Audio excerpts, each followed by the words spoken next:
Assalamualaikum warahmatullahi wabarakatuh. Alhamdulillah wahdah, wassalatu wassalamu ala rasulillah wa ala alihi wa ashabihi wa mawalah. Asyhadu an la ilaha illallah wahdahu la syarikalah wa asyhadu anna muhammadan abduhu wa rasuluh.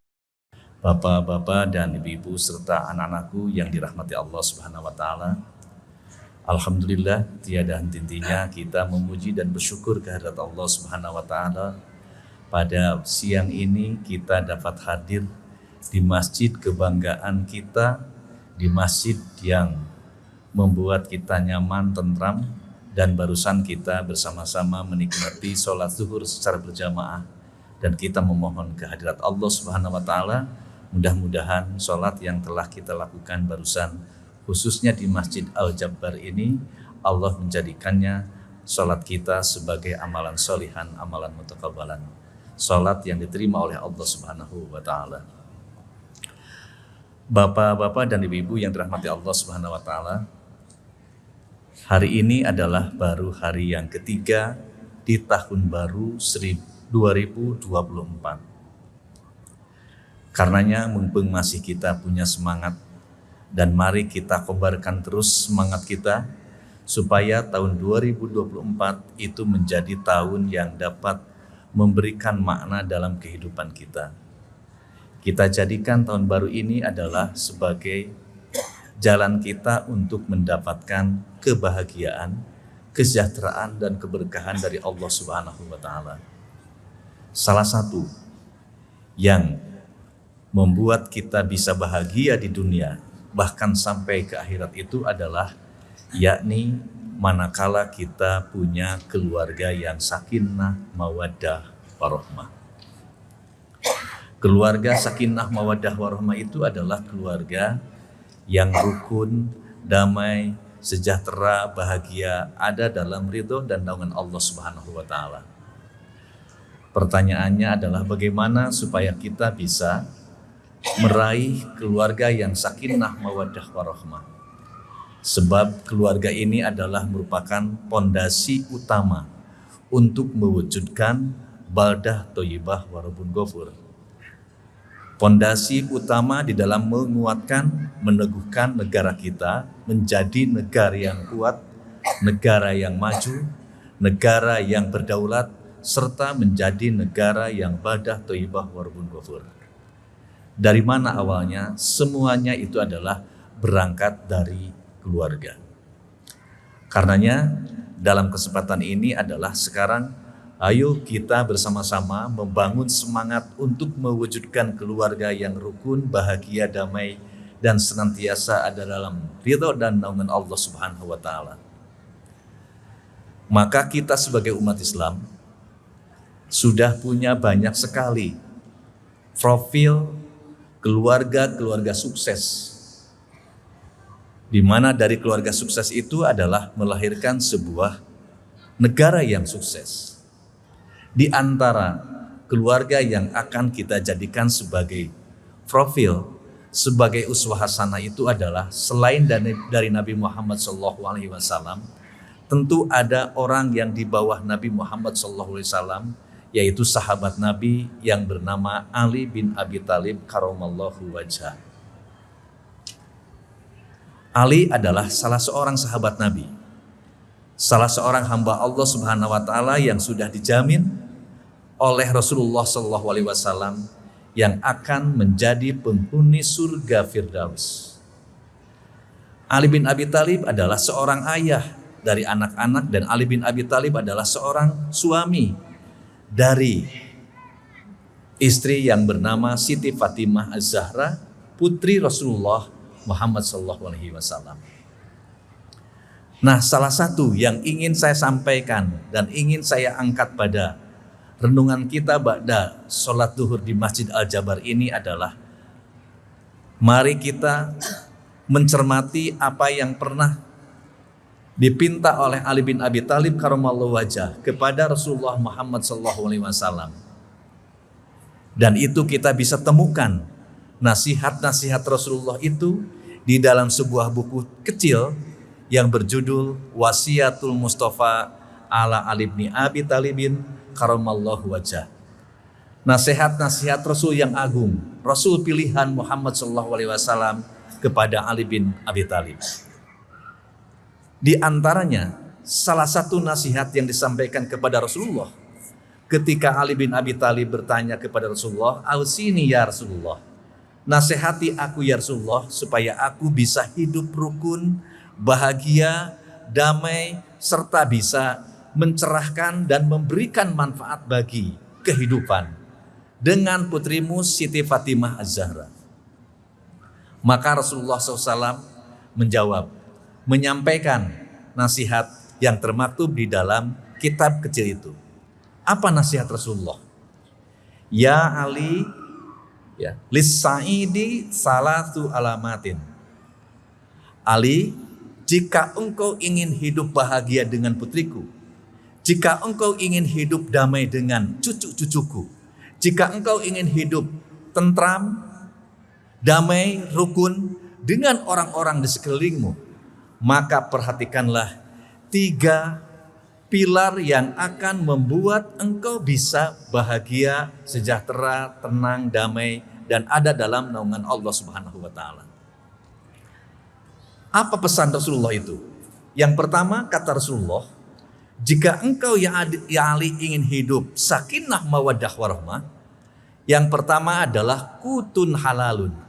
Aku titipkan kepadamu, beri istrimu, beri anak-anakmu makanan, minuman, pakaian, tempat tinggal, segala kepentingan kehidupan dunianya dengan cara yang baik dan halal. Pesan Nabi yang pertama disampaikan kepada Ali bin Abi Thalib itu adalah yakni makanan, minuman, pakaian, tempat tinggal atau kebutuhan-kebutuhan duniawi harus dicari, harus ditempuh, harus diusahakan, harus diikhtiarkan dengan cara yang baik dan halal. Al-Quran mengingatkan kepada kita, wala ta'kulu amwalakum bainakum bil batil wa tudlu biha ilal hukam. Janganlah engkau memakan makanan yang engkau makan itu dengan cara yang batil. Bisa saja wujud makanannya halal, tetapi kalau caranya tidak halal, maka termasuk kepada kategori yang tidak halal pula. Itulah yang dilarang, itulah yang tidak dibolehkan oleh Rasulullah SAW. Itulah yang dilarang, itulah yang tidak dibolehkan oleh Al-Islam. Karenanya, jika kita ingin punya istri yang taat dan patuh kepada kita sebagai suami, jika kita ingin punya anak yang qurrata a'yun, yang dapat menenteramkan hati dan pikiran kita, salah satu yang harus kita ikhtiarkan dan usahakan, berikan mereka makanan, minuman, pakaian, biaya sekolah, rumah, kendaraan, atau apapun kepentingan hidup dunianya dengan cara yang halal dan baik. Profesor Al-Hilari merasa penasaran, mengapa pesan yang pertama yang disampaikan oleh Rasulullah Muhammad SAW kepada Ali bin Abi Thalib itu adalah kutun halalun. Maka setelah diteliti, setelah dilakukan penelitian, ternyata makanan itu adalah akan menjadi saripati. Dan saripati itu adalah akan menjadi darah. Dan darah itu adalah akan mengalir kepada seluruh anggota tubuh kita. Karena darah mengalir halal, maka tangan kita akan senang untuk memberi. Kalau makanan yang dimakan oleh kita, oleh istri kita dan anak-anak kita, maka kalau darahnya mengalir kepada bibirnya, maka ucapan yang akan keluar adalah kaulan karima, kaulan sadida, kaulan laina. Maka akan keluar adalah ungkapan ucapan yang agung dan mulia, ungkapan yang lembut dan menyenangkan, ucapan yang akan memberikan kebahagiaan banyak orang. Ternyata kata kuncinya, kenapa kita harus memberikan makan, minum kepada anak-anak kita dengan cara yang halal, dengan cara yang baik itu? Sebab makanan akan menjadi darah dan darah itu akan mengalir kepada seluruh anggota tubuh kita. Itu yang pertama yang disampaikan Rasul kita yang agung Muhammad sallallahu alaihi wasallam. Wahai para suami, jika ingin punya istri yang taat dan patuh kepada bapak, maka berikan mereka makanan, minuman, pakaian, atau segala kebutuhannya dengan cara yang halal. Wahai para suami, wahai para ibu, para istri, jika ingin punya anak yang saleh, anak yang qurrata a'yun, anak yang dapat menenteramkan dan menenangkan hati dan pikiran kita, berikan mereka makanan dengan cara yang halal dan baik, halalan thayyiban. Di dalam sebuah riwayat, Rasul yang agung Muhammad SAW memberikan penekanan kaitan dengan makanan ini. Katanya, man akala haroma, barang siapa yang makan dengan cara yang haram, barang siapa yang memakan dengan jenis-jenis yang haram, barang siapa yang memakan dan minum semua hal-hal yang diharamkan oleh Allah dan Rasulnya. Pertama, mata qalbuhu, dipastikan orang yang memakan itu akan mati hatinya. Jika orang sudah mati hatinya, maka dia tidak akan bisa membedakan mana yang hak, mana yang batil, mana yang baik, mana yang buruk, mana yang halal dan mana yang tidak halal. Oleh karena itu, pesan Rasul kepada Ali bin Abi Thalib, kalau itu kita sekarang meminta nasihat kepada Nabi, jika masih ada, maka Nabi akan menjawab kepada kita. Pertama adalah kutun halalun. Pentingnya makanan yang halal ini. Sebab kalau makanan yang haram, pertama adalah mata kalbu. Yang kedua kata Rasulullah, wada'u payakinu. Orang yang biasa memakan makanan yang haram, maka akan lemah keyakinannya. Maka akan lemah akidahnya. Maka akan lemah tauhidnya. Maka dia akan segera mudah terbawa arus. Dia akan sangat mudah untuk terbawa gelombang-gelombang apa yang terjadi di dalam lingkungannya. Kalau lingkungannya jelek, maka dia akan sangat mudah untuk terbawa arus itu. Oleh karena itu, bapak dan ibu ingin punya anak, pergi kemanapun. Ingin nyaman, salah satunya, maka berikan nutrisi, makanan, minuman, pakaian, biaya pendidikan, dan biaya hidupnya. Semuanya dipastikan dengan halal dan baik. Yang ketiga disampaikan Rasulullah SAW, apa yang menjadi bahaya dengan makanan yang haram itu? Maka Rasul mengatakan bahwa selain mata qalbuhu wada'u payakinuhu, maka yang ketiga, wahajaballahu da'watuhu. Allah tidak akan mengijabah, Allah tidak akan mengabulkan, Allah tidak akan memberikan setiap permohonan-permohonan oleh hambanya yang biasa memakan makanan yang haram. Allah tidak akan mengabulkan setiap hambanya yang meminum minuman yang haram. Dan Allah tidak akan mengabulkan permohonan hambanya di mana seluruh anggota tubuhnya darahnya adalah darah yang mengalir dari makanan dan minuman yang diminumnya dan dimakannya dengan yang haram. Nah, oleh karena itu, jika kita mau berintrospeksi, kalau kita sering berdoa tetapi kita belum dikabulkan, bisa jadi salah satu tidak dikabulkannya adalah karena kita memberikan makanan, minuman, atau bisa jadi apa yang kita makan dan apa yang kita minum itu adalah dengan cara yang halal dan mencarinya pun dengan cara yang haram. Na'udzubika min dalik. Ini yang pertama yang dipesankan Rasul kita yang agung Muhammad SAW kepada Ali bin Abi Thalib ketika Ali meminta nasihat, bagaimana ya Rasulullah supaya hidupku bisa bahagia, keluargaku bisa sakinah mawaddah warahmah, serta keluargaku bisa menjadi nyaman, anak-anakku qurrata a'yun.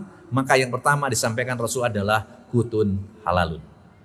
Sanian, yang kedua yang disampaikan Rasulullah SAW adalah yakni wa mujalasatul ulama.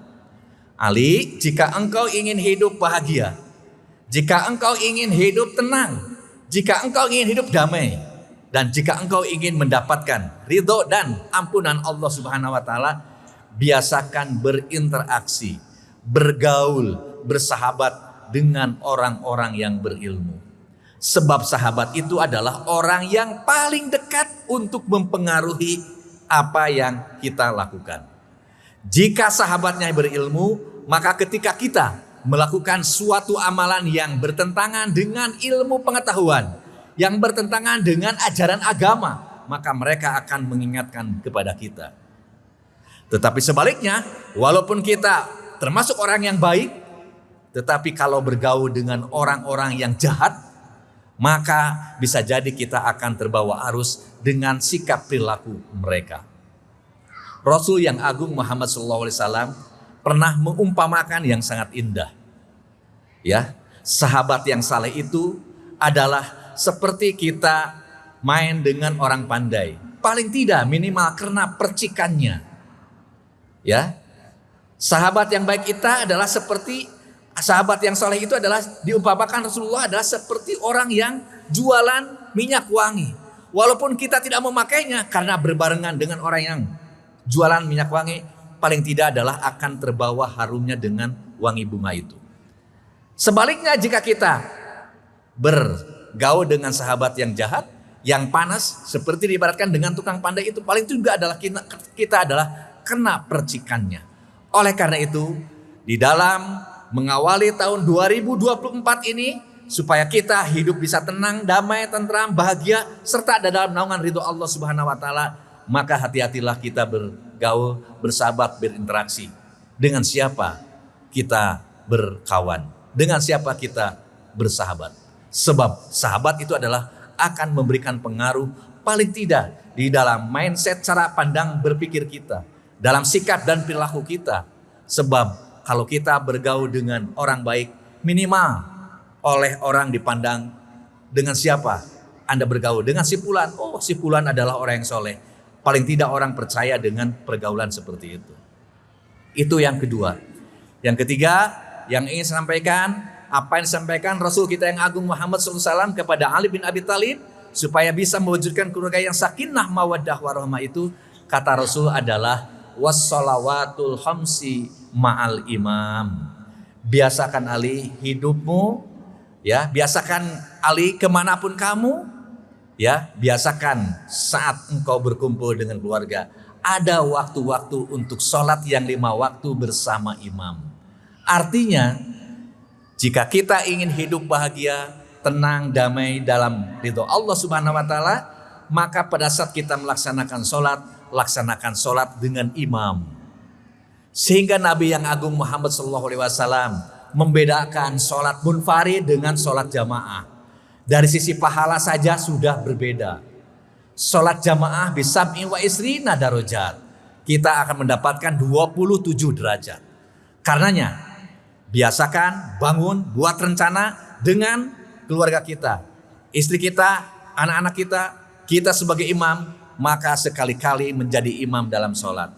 Yakin ibu-ibu, para istri itu sangat merindukan suaminya, ayah dari anak-anaknya. Bukan hanya menjadi imam dalam keluarga, tetapi mereka merindukan juga imam di dalam sholat. Akan bangga anaknya ketika ayahnya bisa menjadi imam, bacaannya fasih, bacaannya enak, menenteramkan, maka dia akan bangga. Kalau sudah melihat ayahnya seperti itu, ada falsafah Sunda namanya uyah tara TS kaluhur. Artinya adalah akan turun-temurun. Anak-anak kita akan melihat bagaimana cara sholat ayahnya, bagaimana cara bacaan ayahnya. Maka tidak kemungkinan anaknya itu adalah ingin seperti ayahnya. Oleh karena itu baru dari satu sisi. Berjamaah itu adalah bisa menghadirkan silaturahim, menghadirkan emosi yang baik antara ayah dengan anak. Setelah selesai sholat, mereka untuk bisa suntangan, bisa berpelukan, bahkan bisa saling mendoakan, saling menguatkan di dalam kehidupan. Semakin kita jauh berjamaah dengan keluarga kita, semakin jauh kita berjamaah dengan anak-anak kita, jangan berharap anak kita adalah bisa menjadi anak yang dapat menenteramkan hati dan pikiran kita. Jika kita tidak pernah menjadi imam bagi istri kita, jangan berharap kita bisa mendapatkan respon yang positif dari istri kita. Istri membanggakan kepada suaminya sebagai imam di dalam sholatnya.